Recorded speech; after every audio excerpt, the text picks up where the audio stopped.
Matthew in Takora, New Zealand writes to me, Paul, I am going to design a do-it-yourself preamplifier, but my question is, should I use vacuum tube valves or transistors? What's your opinion?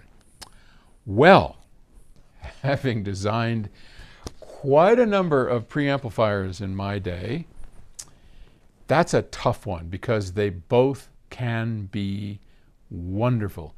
Our current preamplifier, the BHK Signature, uses vacuum tubes and a solid-state output stage, MOSFETs.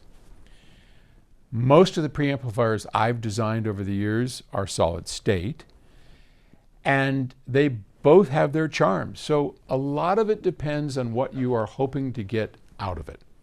We went, at Bascom's insistence, we went to the vacuum tube version in the BHK series because of a shootout that Bascom and I had at the insistence of my old friend Arnie Nudell. And that shootout was basically this.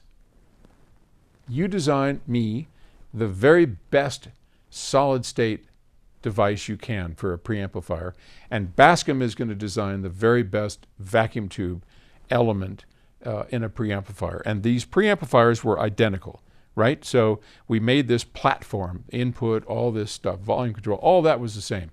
The only difference was the amplification stage would be either vacuum tube or solid state. And boy, I mean, I designed this high voltage, solid state preamplification and we did this in a power amp input stage and in a preamplifier. And then we sat down and A/B'd them, not knowing which was which. Bascom sat there, I sat there, went through as many times as we wanted to, and finally, each of us said, that one is the one that we want to go with, pulled the cover off, and in each case, it was the vacuum tube. So that was simple.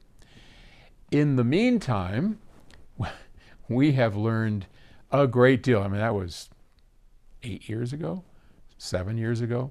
In the meantime, we have learned a great deal about new types of topologies, new types of solid-state devices. And I will tell you that the next version of preamplifiers that we come out with at PS Audio is likely going to be a return to solid state, because some new innovations have come around that just, oh my gosh, just have blown us away.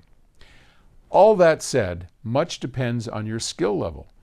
If your do-it-yourself skills are just marginal, go vacuum tubes. They're easy to design with. They always are going to sound great. If you have really good chops in solid state design, you can do better, but it takes, well, we've only worked on this for 50 years, right? And we've got pretty good chops. So easiest course, go vacuum tubes, and you'll have a great sounding device without pulling too many of your hairs out. All right, thanks. Bye.